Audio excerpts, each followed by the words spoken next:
tied together.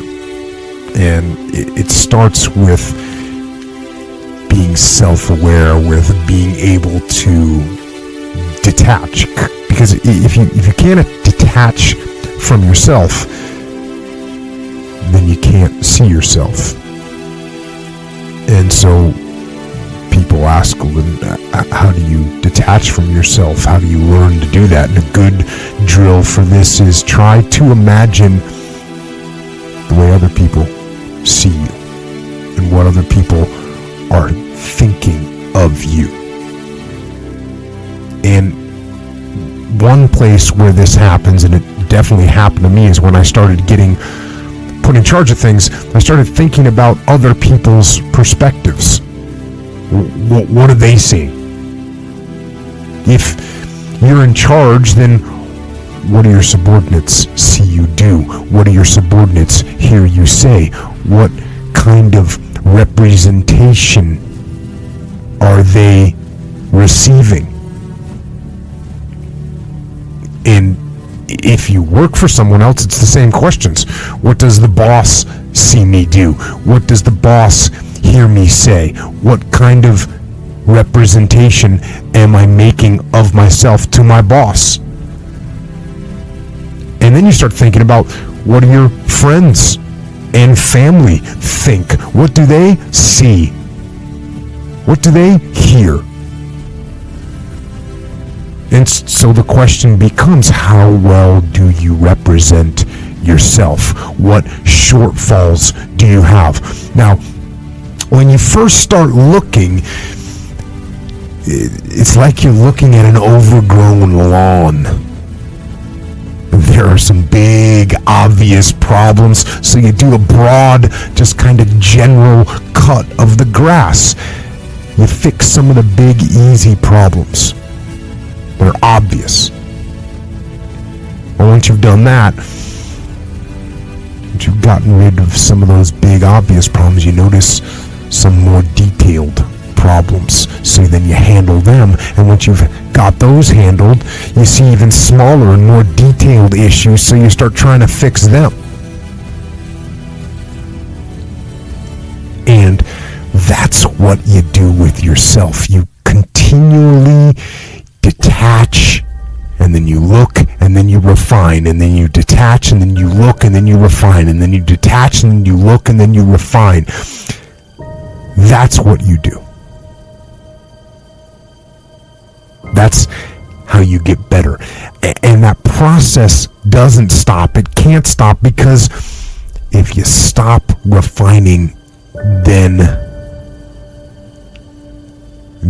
the weeds grow back, and the next thing you know, you can't see yourself anymore. And when you can't see yourself anymore, when you stop looking at yourself, then you accept anything. And that's wrong. Don't accept the faults. Don't give yourself the benefit of the doubt. You've got to be your own harshest critic. And hold the line. And don't let go. The Navy SEALs needed more blacks in the SEAL teams. And that's what people don't understand. Like, why did you become a recruiter in the SEAL teams? I was one of the few black guys, and I'd already done Badwater. So I got a little bit, small bit of notoriety for doing Badwater. And so the Navy SEALs were like, oh my God, we could use this guy to try to get the 1% of the African Americans in Navy SEALs up to maybe 2%. And so I hit the road and started doing that. But I also I'm not a big guy on social media. So I was actually happy to kind of pull away from it. I'm just not big on that stuff. Even today, I'm just not a big fan of it, man. I'm a big introvert. I get a lot of my strength from being introverted. And going out there and doing what I do is all this is very difficult for me, man. All of it. Well, I think it's important to do things you don't like. And I was very ashamed of my life story for a long time. I didn't want to go out and tell anybody shit about me. So that's why I had two people. I created one David Goggins and one Goggins. Right. And I didn't want people to know that I had all these issues. But after a while, people start to give you these different taglines. Like, you're superhuman, you're amazing. I'm like, you fuckers don't know anything about me, man. Like, I'm this insecure kid. And I started realizing there's a lot of people out here who are going through a lot of problems that I once tapped into. I had a whole bunch of issues growing up. And, I felt compelled to this, you know what? You got to start sharing this stuff, man, because people see where you're at today. They see where you're at today. They see the man you are today, this hard, rock hard human being. Show these people where you come from. But I'm amazed at what a human being can actually do. So when I start talking to myself in the third person, it's strictly because I know that I literally made this human being out of just like a whole bunch of scraps. And I wasn't, I wasn't a mechanic. I wasn't a carpenter, so I didn't know how to do any of this shit. I wasn't trained in how to build a human being from nothing. Like, my mom didn't train me, my dad didn't train me, life didn't train me. Well, life did train me. Yeah. Life did train me, correction. And I started putting this scrap metal together. I'm like, I wonder what the fuck's gonna happen. The first year I tried to do was all fucked up. And after a while, I started learning more and more and more through pain and suffering. I started learning so much about stuff.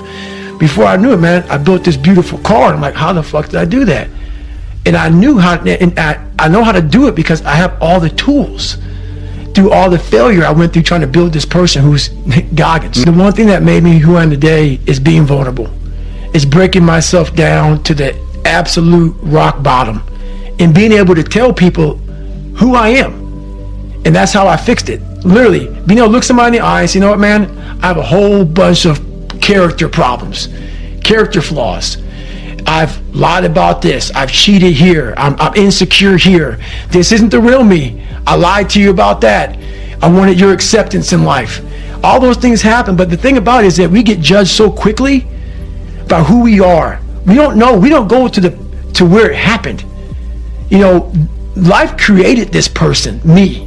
Life created me to be this fucked up person that I was back in the day. And I had to realize, man, that's okay, man. It's not my fault. Now I gotta go back and fix this shit, though. So a lot of this isn't your fault, why you do some things you do, why you feel the way you feel. But no one's coming back to save your ass. You have to go back to where the shit started, wherever that place is for everybody, and have the courage to go back there and start fixing what broke you. And that's when I was like, hey, I'm fucked up. I'm gonna go back and fix this stuff.